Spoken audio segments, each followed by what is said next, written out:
takut suarakan, bilang. Jangan takut ada yang represi. Kita dengan hukum. Boleh nggak? Kita juga hukum di sini. Ya. Dan bukan hanya pemimpin yang gentleman, pemimpin yang mau mengakui kesalahannya, kawan-kawan. Ya, pemimpin yang mengakui kesalahannya. Saya beritahukan kepada mahasiswanya. Kamu duduk. Tugas dan fungsi wakil ketiga itu harus memberikan pembinaan dan arahan kepada mahasiswa. Dan bertanggung jawab apabila kelalaian. Bertanggung jawab. Bertanggung jawab hanya dengan sekedar memberikan bantuan dana. Saya juga bisa. Ya, saya juga bisa. Saya jual motor. Saya gampang kalau untuk dari dana. Terima kasih, tuntaskan. Ya. Benar itu adik. Nggak jelas itu. Apa dasar yang membekukan? Ya, apakah kamu nggak suka sama saya? Kamu nggak suka sama saya kapan ya? Ada kita ada pemerintah kawan-kawan.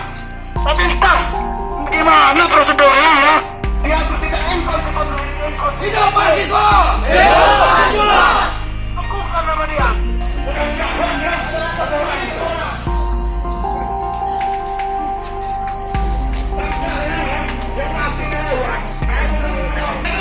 Visi kerja kritis.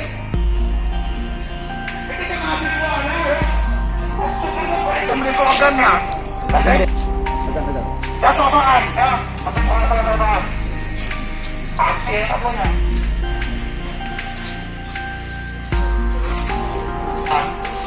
Rehat sejenak, kawan-kawan, kita sholat sejenak. Ya, kamu lewat aja ya. Lewat aja. Pentingnya kuliah itu. Jurusan apa, Mbak? Nah, pulang aja, nggak usah ada ini, nggak usah peduli.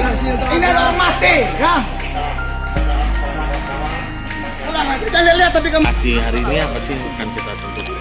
Sebenarnya ini aksi solidaritas kemanusiaan di mana kami mahasiswa yang mengatasnamakan dengan atas nama aliansi mahasiswa kritis untuk ingin menyuarakan agar kampus dalam hal ini bertanggung jawab atas kejadian ini, di mana UPM Cakrawala seperti kita ketahui adalah UKM yang resmi dan memiliki legitimasi di fisik ini.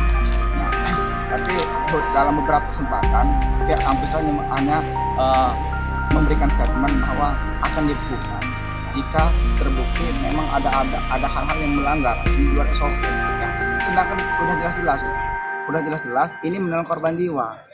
Kok dia nggak bijak gitu? Langsung aja bersikap. Kok orang dia dengan PMPC, dengan DPM bisa dengan sepihak membekukan kok. Kok sama Cakrawala dia masih ada pertimbangan-pertimbangan. Jangan lupa subscribe ya.